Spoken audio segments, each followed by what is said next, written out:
I'm going to start out by telling you that this is going to be a tremendous rant today. I make no bones about it whatsoever. But let me start out by telling you, I don't listen to music much anymore. I've done this because I got rid of the noise that I needed to still my brain. And I actually like being with my own thoughts right now. And we'll talk about that in another episode. But I will tell you that I was looking for some music the other day because I wanted to play a clip from a song for a certain podcast. And as I was scrolling through these songs, Five Finger Death Punch shows up in my listing. As I'm scrolling along, this title shows up, and it's the same as this podcast episode right now. And it's called War is the Answer. All right, so I was intrigued by the name, and I listened to this song. Overall, it really didn't appeal to me, but this simple little bit of lyrics actually did hit me pretty hard.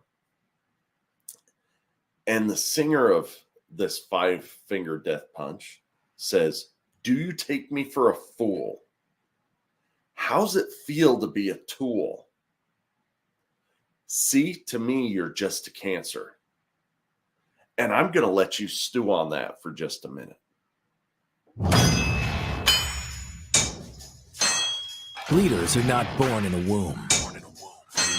They are forged through heat, pressure, and a whole lot of sweat. The Fire Forged Leader podcast serves the audience through exploring leadership at work, in the community, and with the family, using a practical perspective and real-life experiences from the host, Steve Baumgartner, and his guests in the Forge. Now, it's time to enter the Forge with the Fire Forged Leader. What is up, leaders? Welcome to the Fire Forged Leader podcast. I'm Steve Baumgartner, your host and founder, and I would like to take you today on a journey of the Forge, and we're going to explore some lessons learned on the front lines of leadership. So today's topic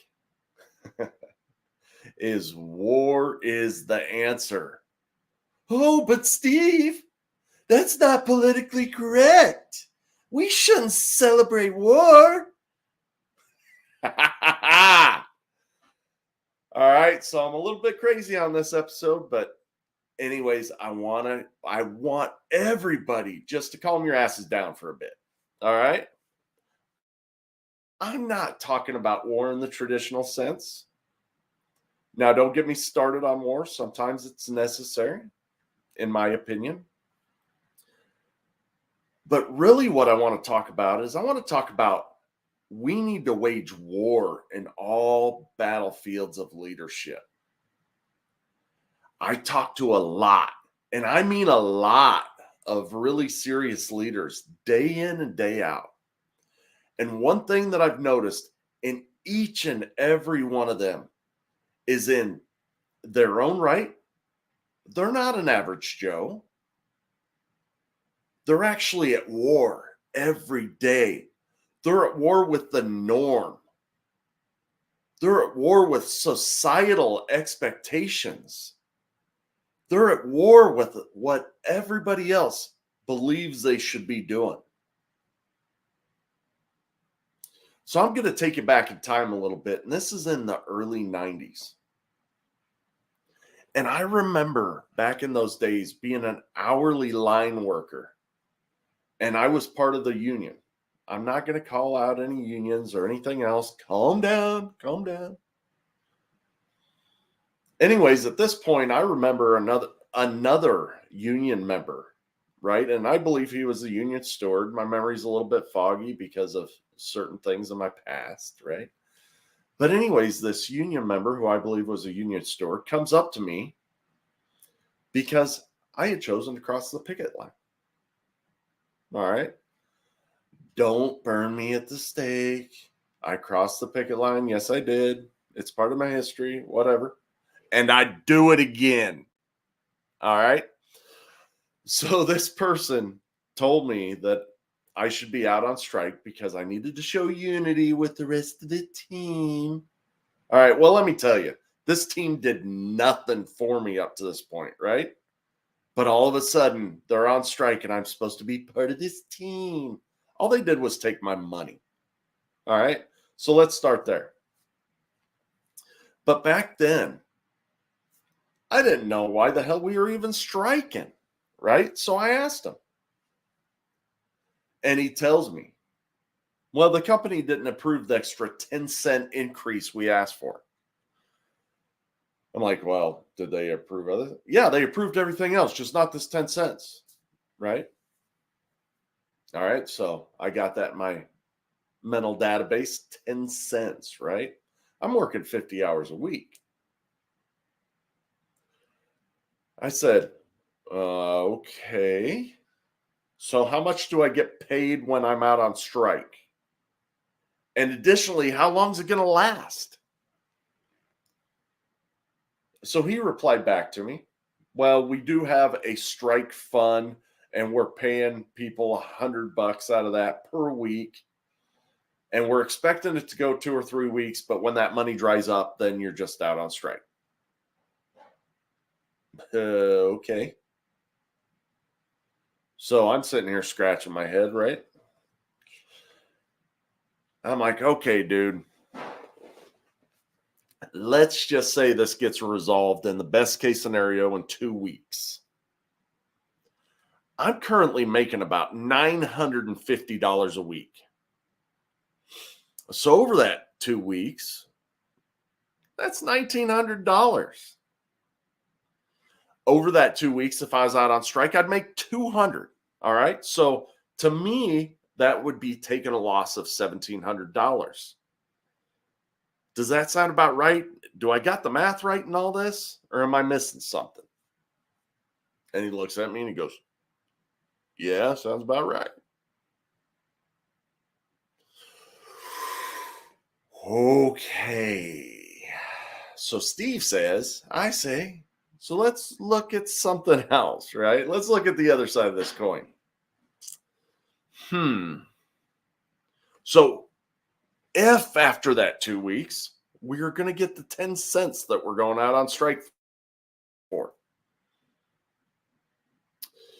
When I take out my trusty calculator, it would take me 1,700 hours to make that loss of $1,700 back. And this guy looks at me and he goes, damn, I hadn't thought about that. So I went on to say, if you keep on calculating this out at 50 hours a week, that's 340 weeks or 6.5 damn years to make back working what I lost. Right? So you're asking me to go out on strike right now for 10 cents an hour that will take 6.5 years to make up what I lost in this short little 2-week time window. How many times in the future is this going to happen? At this point, this dude is just totally pissed off. And he goes into defense mode. And he goes, you know what? That's not the point. It's the principle of it. And my final statement to this guy is, what principle are we trying to prove here? Are we trying to prove the principle that I'm a dumbass and I can't do math? And he stormed off. So I'm going to tell you right now, I'd do it again, and I'd do it again, and I'd do it again, because I have free thought, right? I'm not a dumbass. I can do math. All right. So I'll also tell you that there's a lot of union people over time who have chewed my ass over the years on this topic, but I don't give a shit. It didn't make sense to do it then. And it certainly doesn't make sense now when I'm even more educated than I was back then. Oh, yeah. And by the way, these people who wanted unity in this team and were so close and tight knit, They threw bricks and bottles at my car when I drove by to and from work. How much unity is in that? How much team is in that? How much caring is in that? There wasn't a damn thing. All I knew is that I paid union dues. They didn't do a damn thing for me until I didn't go out on strike. And then I knew that they were present.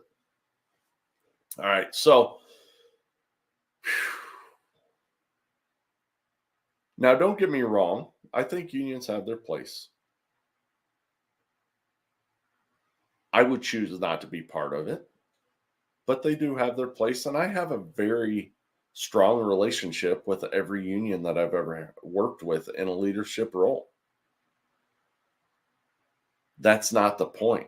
The point is that what was happening in this strike situation didn't make a bit of sense, and they wanted to stand off principle. They wanted my family to go without food, getting bills paid, whatever, during this time period, which lasted way more than 2 weeks, by the way. They wanted me to sacrifice for something that did not make sense. All right. That's what I'm really talking about here. It has nothing to do with the union. So we have all heard about this whole red pill, blue pill theory. It's the theory in which, in the Matrix movie, right, Morpheus challenges Neo to choose. The red pill is going to open his eyes to this tremendous reality that he might not be able to handle. Yet the blue pill is going to keep him sedated in this state of calm and peace, and everything's all right. But the reality is within this red pill. So that example that I just talked about, there were a lot of people who missed out on a ton of money during that venture. And there's a lot of people who are still pissed off at the company for not giving them that money. And I don't know all the ins and outs of that, but being in a leadership role at this point in time, sometimes we can't make all of the concessions, right? It's not a good business move. And I'll tell you what, back in the early 90s, for a line worker, I was living high on the hog. There is no doubt about it. I was making more money than almost every one of the people my age. And then these people walk out on those jobs, right? Go out on the strike pay. Strike fund runs out of money. They had hard times feeding their families. And overall, that entire situation broke that company to where it's only a remnant of what it once was. And those blue pill sucking morons still believe that they were right to this day. They believe that they were right to stand their ground because of some narrative that they were told. All right. So that probably pissed off some people, how I stated that. But I went to one union meeting with this union. And I remember how sickened in my gut I was at this meeting, because these people told me that I needed to vote for such and such. I needed to go put this on my ballot. I needed to do this. I need to do that. It was nothing any better than damn communism.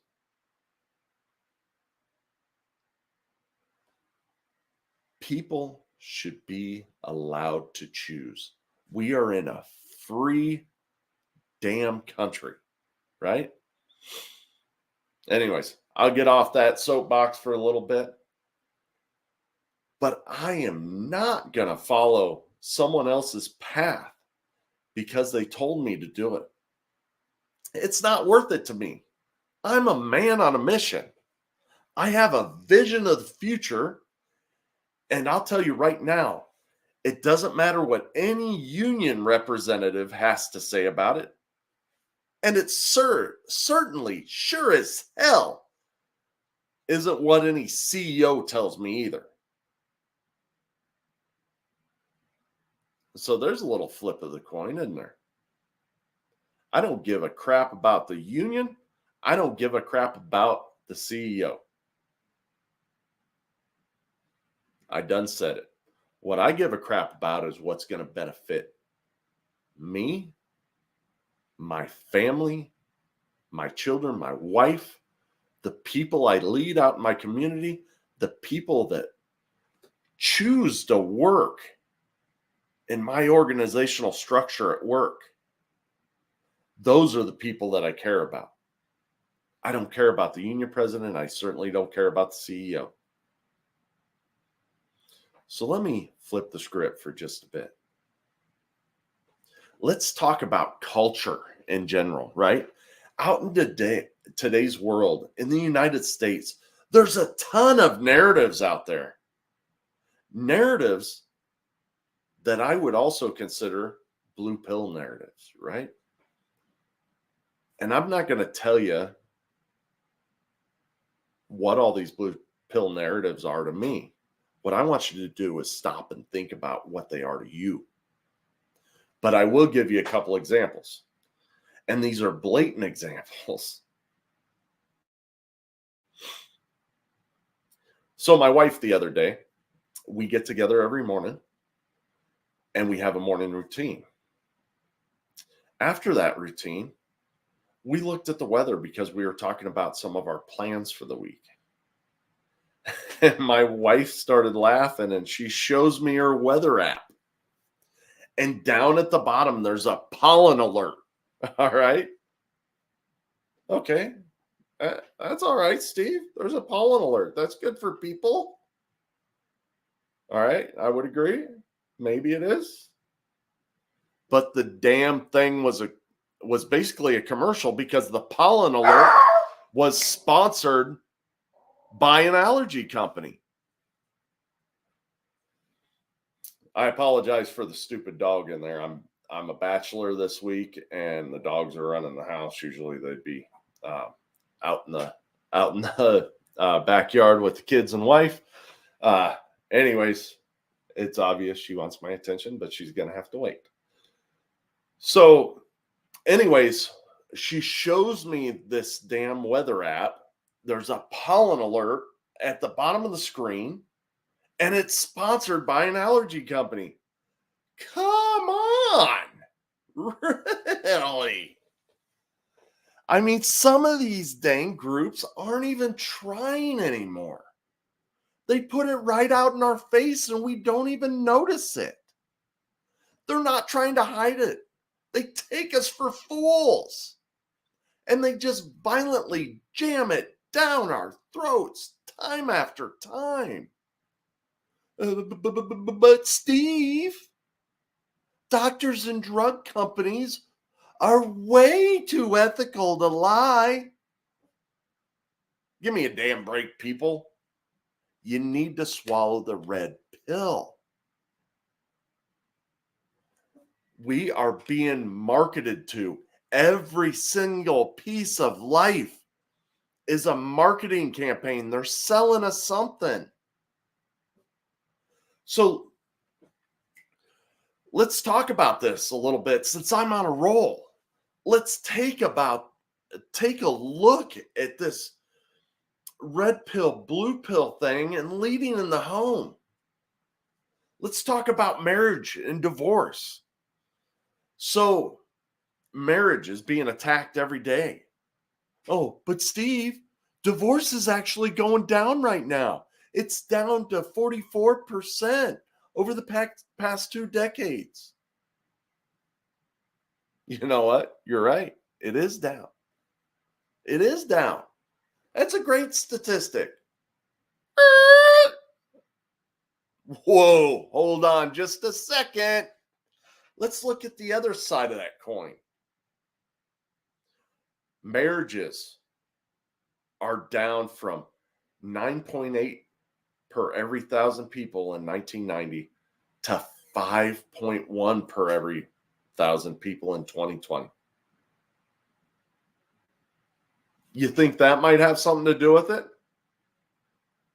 almost half of the people are getting married, but the divorces are only 40%.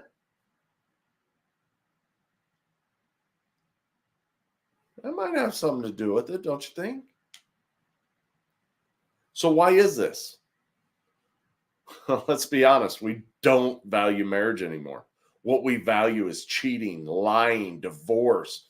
We value all this other stuff. Children out of wedlock, right? Let's talk about that for a second. In 2021, 40% of all children are born out of wedlock. Yet in 1994, it was only 26. We've increased that much in those couple decades.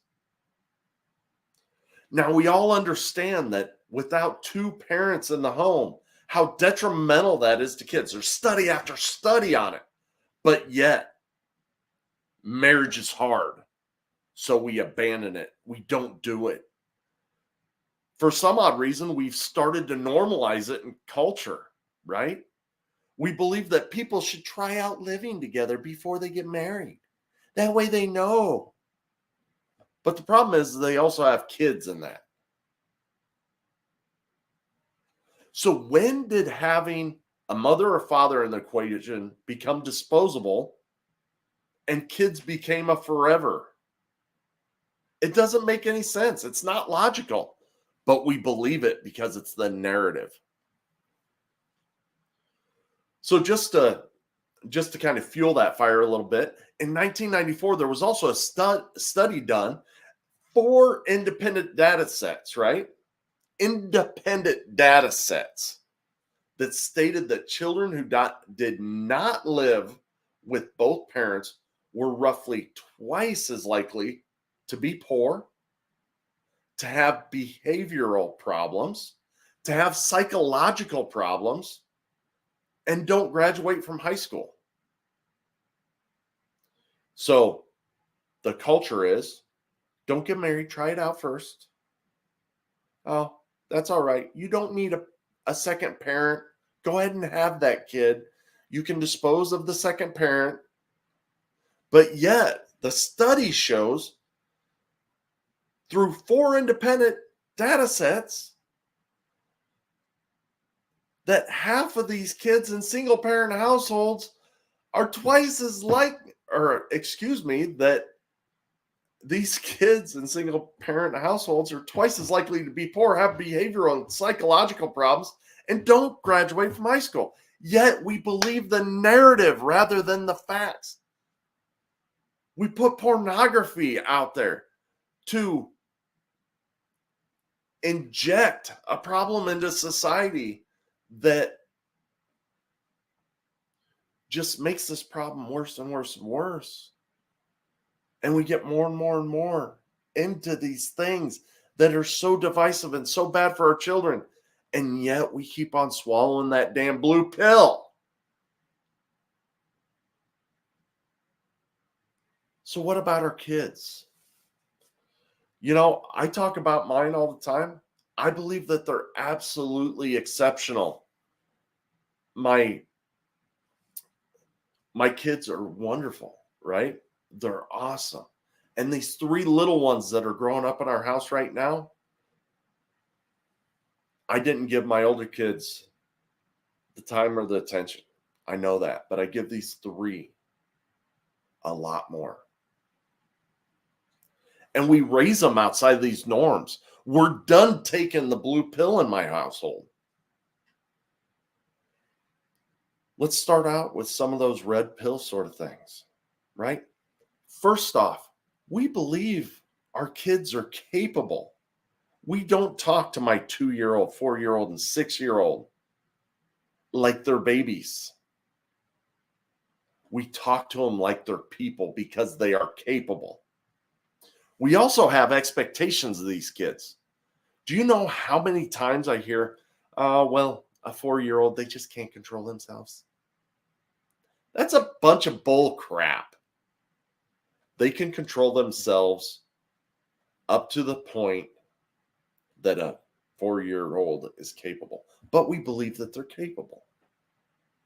We've also taken over their schooling because we don't believe in what the public school system teaches. For example, no kid left behind. That is the most ridiculous thing. So you're going to hold every other kid back to this. I don't want to say the slowest, because I don't always believe that the last kid is the slowest. I believe that we haven't reached that kid in the right language. But we're going to slow everybody else down to the person who is not caught up yet. And we also raise our kids in the church with faith. But the world out there is saying, give your kids everything that they throw a tantrum about. Sedate them with drugs if they have high energy. Your children are your friends. They're your friends. You shouldn't upset them. You shouldn't discipline them. That's what the world's out there telling us. And what do we get? We get these generations of people who don't want to work. We get these generations of people who have no respect. And when I say they have no respect for themselves. They seem like they want to have respect for others, but just go on and look at them on social media. You'll find out that that's not true. When people respect each other, they want them to be the best that they can. They don't. Let's just talk about an elephant in the room for a second. When people respect each other, they don't go, well, your body shape is just fine. You are fine the way that you are. When you respect someone, what you do is go, you know what, John? You're having health issues. I can see it. You can see it. Let's not lie to each other. You need to lose some weight. I can show you a few things if you'd like to on how to lose weight. That's caring about each other. That's respect for one another.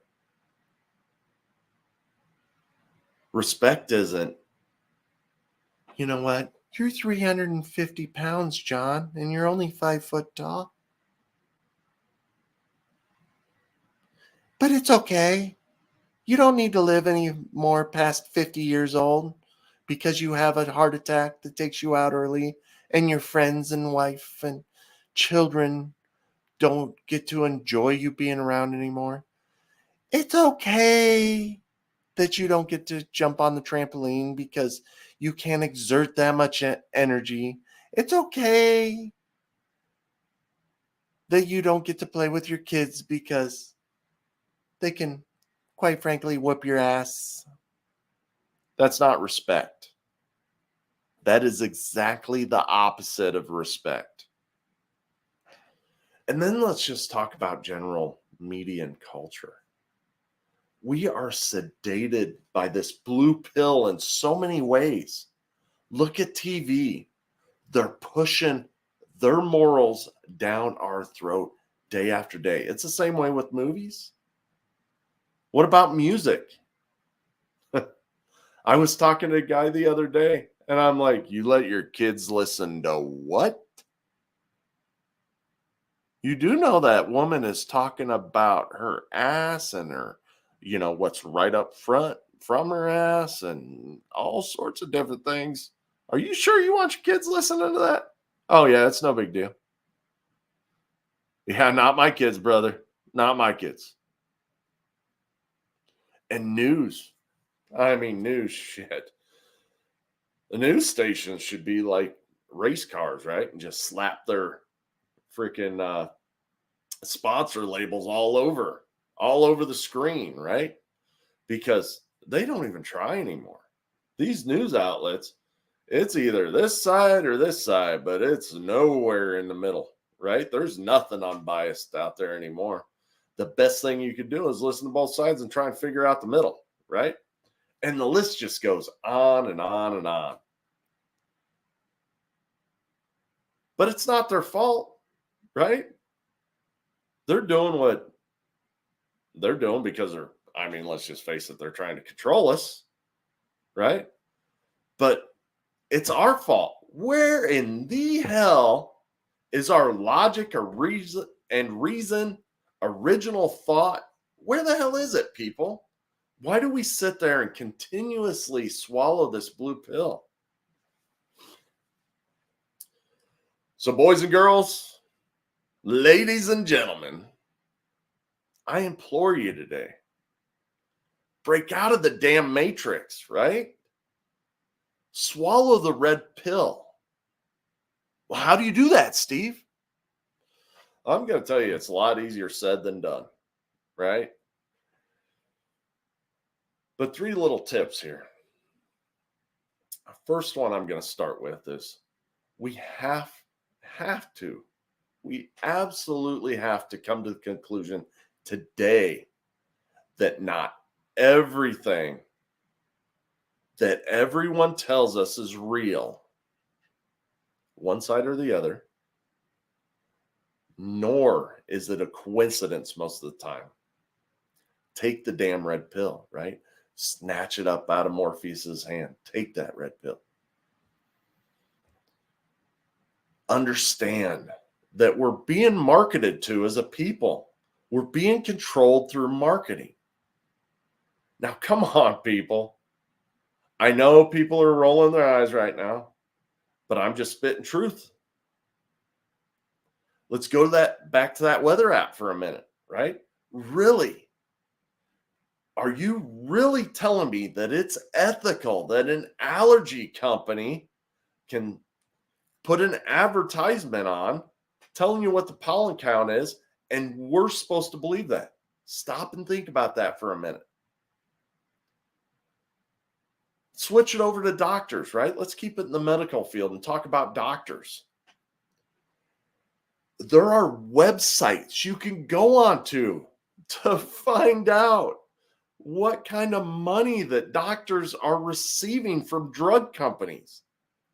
Have you ever just sat in the waiting room of a doctor's office and you see this nice man and woman, they come in and they're dressed to the hilt and they got suitcases? Those are the drug companies, right? Have you ever been given a sample of this or a sample of that? Those are from the drug companies, right? These drug companies who are selling a product for a hell of a big premium, right? They're selling these things to the doctors so that the doctors give us these drugs to improve our health. The wolf's guarding the sheep, people. We have politicians out there getting paid to shove things down our throats. There's example after example after example, right? There's environmental things that were covered up. There's financial things that were covered up. There's murders that were covered up. There are people in these roles that have been found guilty.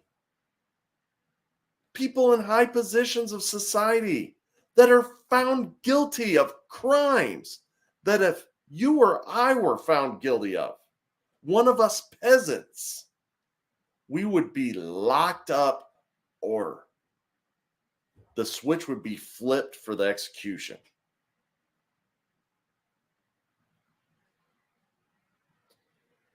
And then we continue to shove millions of dollars of revenue, millions and billions of dollars of revenue into the pockets of these media people, movies, TV, news networks that are trying to drive our culture in ways that don't even make sense.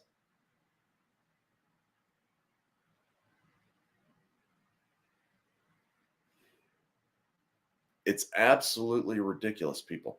So getting back to the point, we have to come to the conclusion for ourselves that not everything and everyone who are telling us things are real or a coincidence. That's not what they are, right? We have to come to the conclusion that it's not reality what they're telling us. We got to take that red pill. Second thing is we have to awaken from this matrix, right? We snatch that red pill out of Morpheus's hand.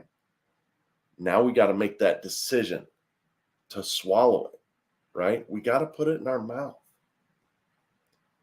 And once that we're awakened from the matrix, it allows us to be free thinkers. And when we're free thinkers, we can go out and do some research. And once again, I'm not talking about CNN. I'm not talking about Fox. I'm not talking about any biased outlets. Go out there, research, and think for yourself.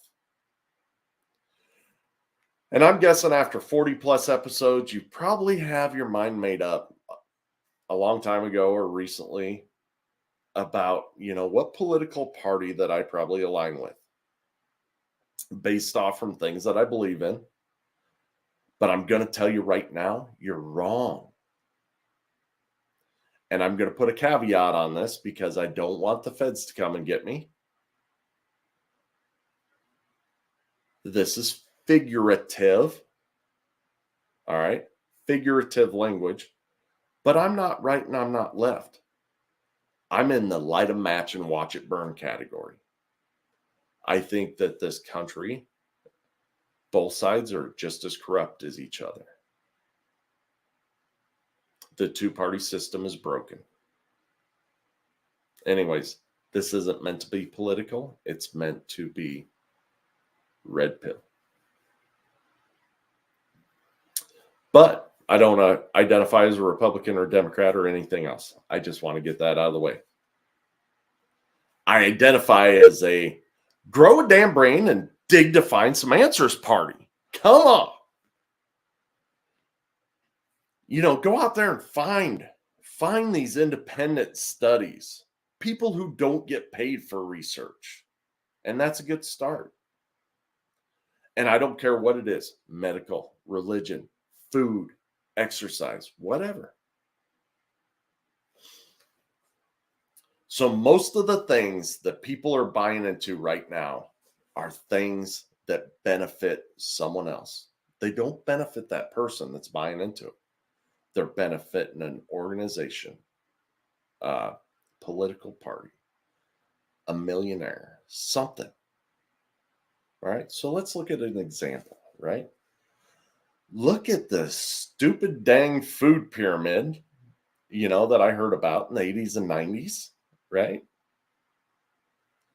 This was marketed as the healthy option, the one best for your body. It was perfectly balanced. However, if you really look into it, the food pyramid made a lot of damn people fat in this country. Let's be honest. I was one of them. The whole thing was totally out of balance. And if you dig back a little bit further, the whole reason for the food pyramid was it was designed to attack food shortages so that we could ration food during World War II. It wasn't built for health.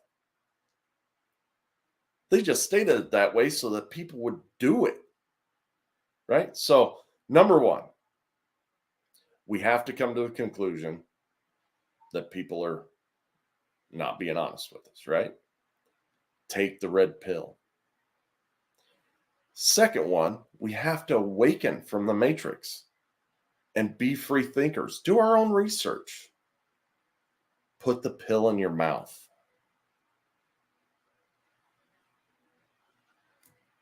Number three, final number three, is now you got to go out and use that information. You're swallowing that red pill and you're letting it transform you. You're going to go out there and make the best decisions for you and everybody that you lead, no matter whether it's in your home, out in the community, or at the workplace.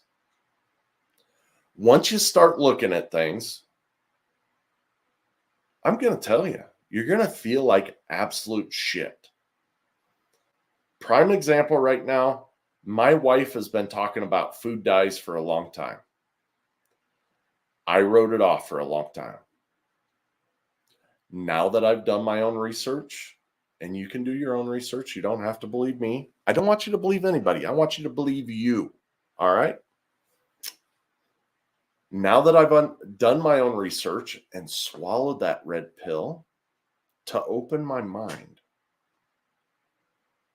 I realized I have done a great disservice the things that I was allowing my family to eat with food dyes.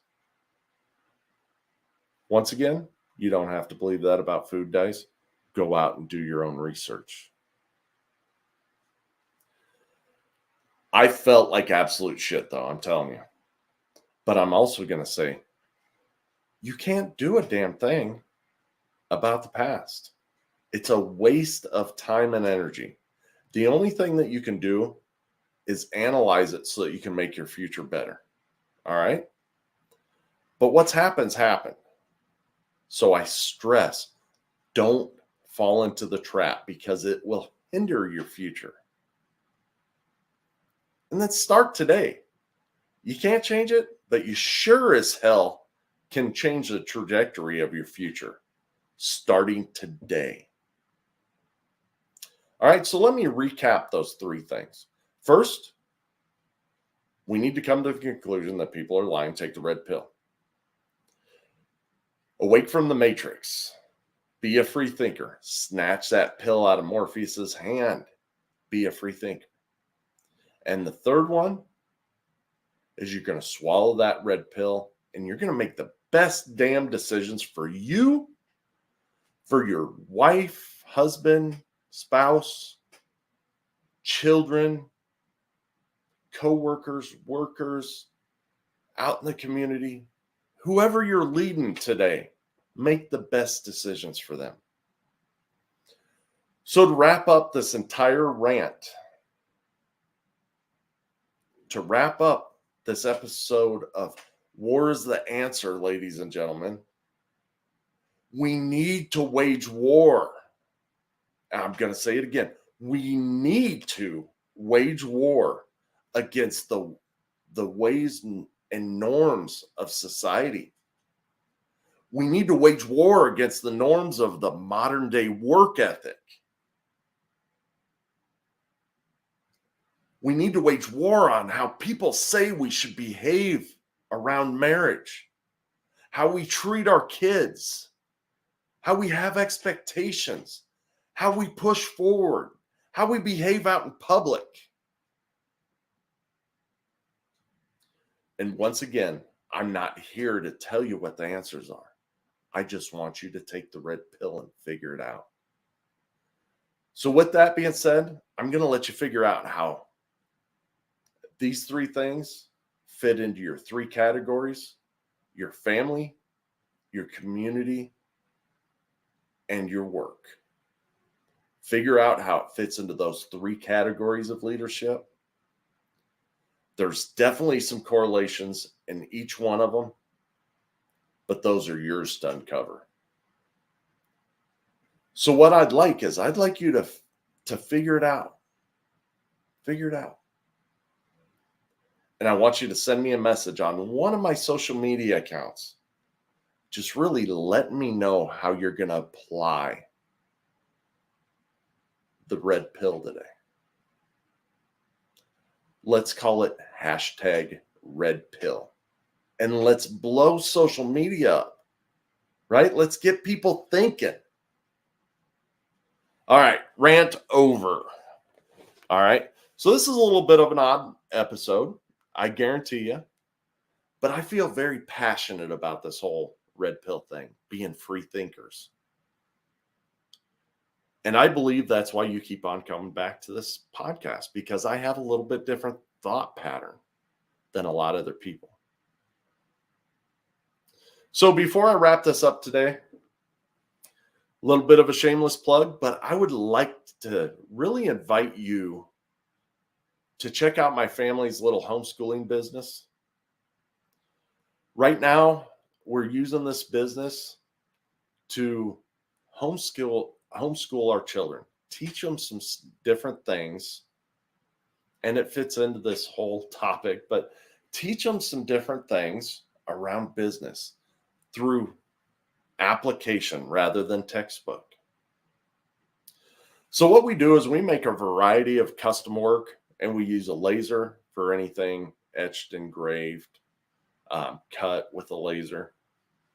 We do that on coasters, glasses, on pieces of wood, acrylic, different things. We also do some sublimated works. So we've done everything from family photos on a puzzle to different types of mugs that are on our website. And we do some different vinyl work and things like that. Not everything's on our website. There's a lot of things that just contact us and we can tell you if we can do it or not. But check out the store. You can find all those mugs, coasters, wood crafts, and a ton of other things on there. It keeps on growing every week. Once again, drop us a line on the website if there's something that you would like to have custom made. When you're out there looking for the website, you can find it at www.secondchaptercreatives.com, and that's the number 2 ND chapter creatives.com. So the more orders that we get in, the more chances that my children get those experiences to learn about the business that they manage. So just go check it out. If something appeals to you, I would appreciate the order. If it doesn't, scroll on past and that's fine too. So back to the Fire Forge Leader podcast. Leaders, you've come here today to listen to this message. But listening is not enough.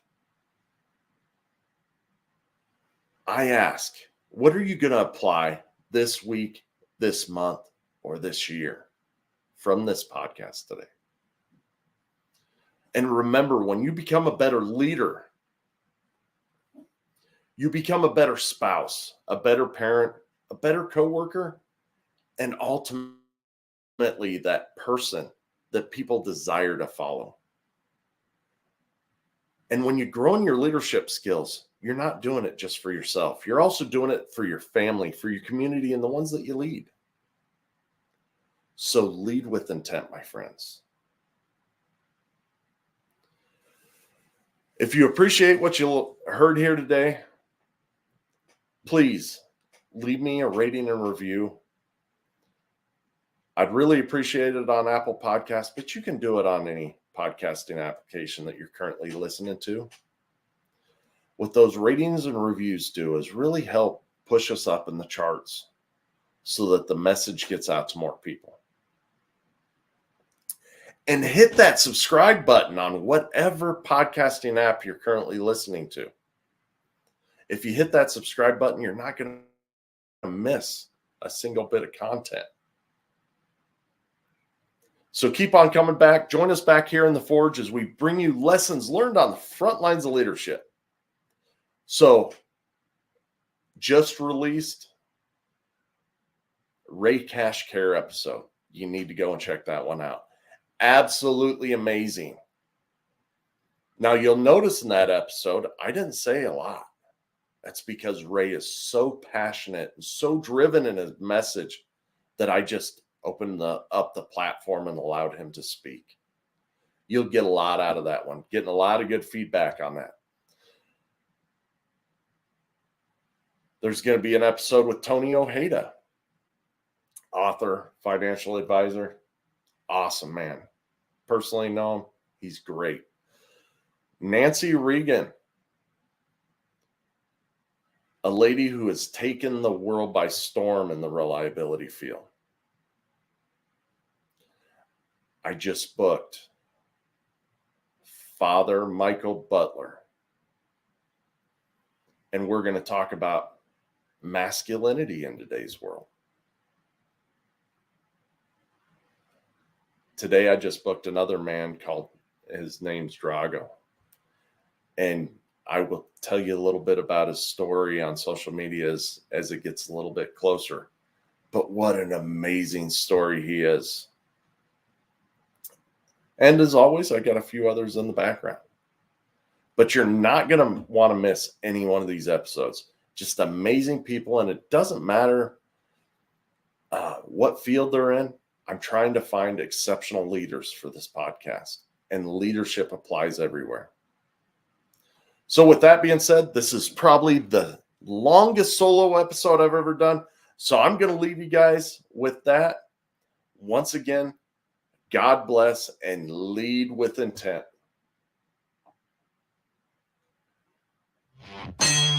You have just experienced the heat and pressure of the forge. Remember, words without action are meaningless. Now, after the heat of the forge, shape your thoughts, quench your brain, then put your new tools to use, adding to your leadership. Tune in next week for more lessons from the forge.